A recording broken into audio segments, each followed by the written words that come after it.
जय श्री कृष्णा, जय श्री राधे भक्तों। मैं ज्योति गोस्वामी आज आपके लिए दुर्गा सप्तशती का तीसरा अध्याय लेकर के आई हूँ। अगर आपको ये पसंद आए तो प्लीज़ मेरे चैनल को लाइक, शेयर और सब्सक्राइब ज़रूर करें। तो चलिए शुरू करते हैं। बोले सच्चे दरबार की जय।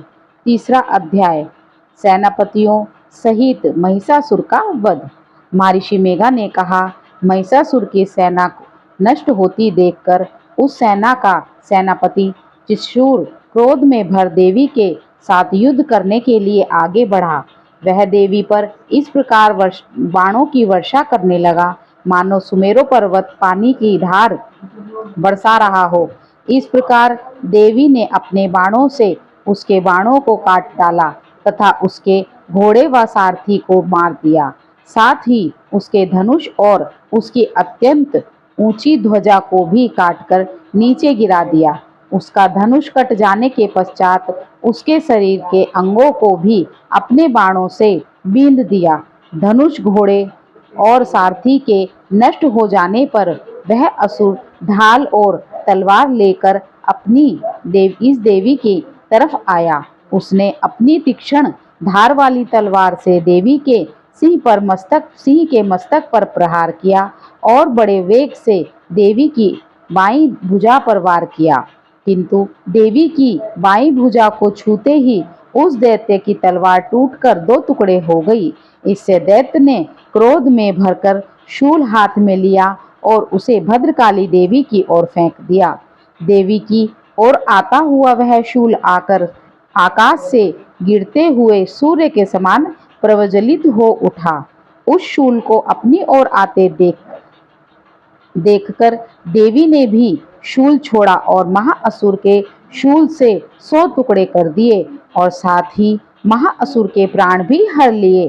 त्रिशूर के मरने पर देवताओं को दुख देने वाला चामर नामक दैत्य हाथी पर सवार होकर देवी से लड़ने के लिए आया और उसके आने के साथ ही शक्ति से प्रहार किया, किंतु देवी ने अपनी हुंकार से ही उसे तोड़कर पृथ्वी पर डाल दिया।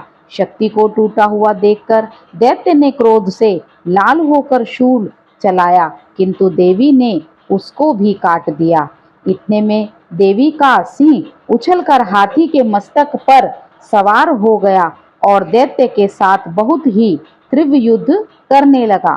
फिर वह दोनों लड़ते हुए हाथी पर से पृथ्वी पर आ गिरे और दोनों बड़े क्रोध से लड़ने लगे। फिर सिंह बड़े जोर से आकाश की ओर उछला और जब पृथ्वी की ओर आया तो अपने पंजे से चामर का सिर धड़ से अलग कर दिया। क्रोध में भरी हुई देवी ने शीला और वृक्ष आदि की चोटों से उद्रग को भी मार दिया। कराल को दांतों, मुक्कों और थप्पड़ों से चूर्ण कर डाला।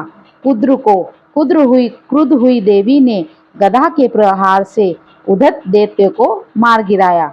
बिंदीपाल ने पाशपकल को बाणों से, ताम्र तथा आनंद को मौत के घाट उतार दिया।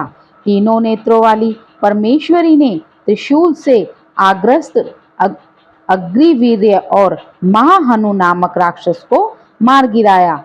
उसने अपनी तलवार से विडाल नामक दैत्य का सिर काट डाला तथा अपने बाणों से दुर्गध और दुर्मुख राक्षसों को यमलोक को पहुंचा दिया। इस प्रकार जब महिषासुर ने देखा कि देवी ने मेरी सेना को नष्ट कर दिया है, तो वह भैंसे का रूप धारण कर देवी के गणों को दुख देने लगा। उन गणों में कितनों को उसने मुख के प्रहार से, कितनों को खुरों से, कितनों को पूंछ से और कितनों को सिंहों से प्रहार से, कितनों को खुरों से, कितनों को पूंछ से, कितनों को सिंहों से, बहुत को दौड़ने के वेग से, अनेकों को सिंहनाद से, कितनों को चक्कर देकर और कितनों को श्वास वायु के झोंकों से पृथ्वी पर गिरा दिया। वह दैत्य इस प्रकार गणों की सेना को गिरा देवी के सिंह को मारने के लिए दौड़ा। इस पर देवी को बड़ा गुस्सा आया। उधर दैत्य भी क्रोध में भरकर धरती को खुरों से खोदने लगा तथा सिंहों से पर्वतों को उखाड़ उखाड़ कर धरती पर फेंकने लगा और मुख से शब्द करने लगा। महिषासुर के वेग से चक्कर देने के कारण पृथ्वी शुद्ध होकर फटने लगी। उसकी पूंछ से टकराकर समुद्र चारों ओर फैलने लगा। हिलते हुए सिंहों से आघात से मेघ खंड खंड हो गए और श्वास से आकाश में उड़ते हुए पर्वत फटने लगे। इस तरह क्रोध में भरे हुए राक्षस को देख चंडिका को भी क्रोध आ गया और वह उसके मारने के लिए क्रोध में भर गई। देवी ने पाश फेंक कर दैत्य को बांध लिया और उसने बंध जाने पर दैत्य का रूप त्याग दिया और सिंह का रूप बना लिया। और ज्यों ही देवी उसका सिर काटने के लिए तैयार हुई कि उसने पुरुष का रूप बना लिया, जो कि हाथ में तलवार लिए हुए था। देवी ने तुरंत ही अपने बाणों के साथ उस पुरुष को उसकी तलवार ढाल सहित बींध डाला। इसके पश्चात वह हाथी के रूप में दिखाई देने लगा और अपनी लंबी सूंड से देवी के सिंह को खींचने लगा और गरजने लगा। देवी ने अपनी तलवार से उसकी सूंड काट डाली। तब राक्षस ने एक बार फिर भैंसे का रूप धारण किया और पहले की तरह चर अचर जीवों सहित समस्त त्रिलोकी को व्याकुल करने लगा। इसके पश्चात क्रोध में भरी हुई देवी बारंबार उत्तम मधु का पान करने लगी और लाल लाल नेत्र करके हंसने लगी।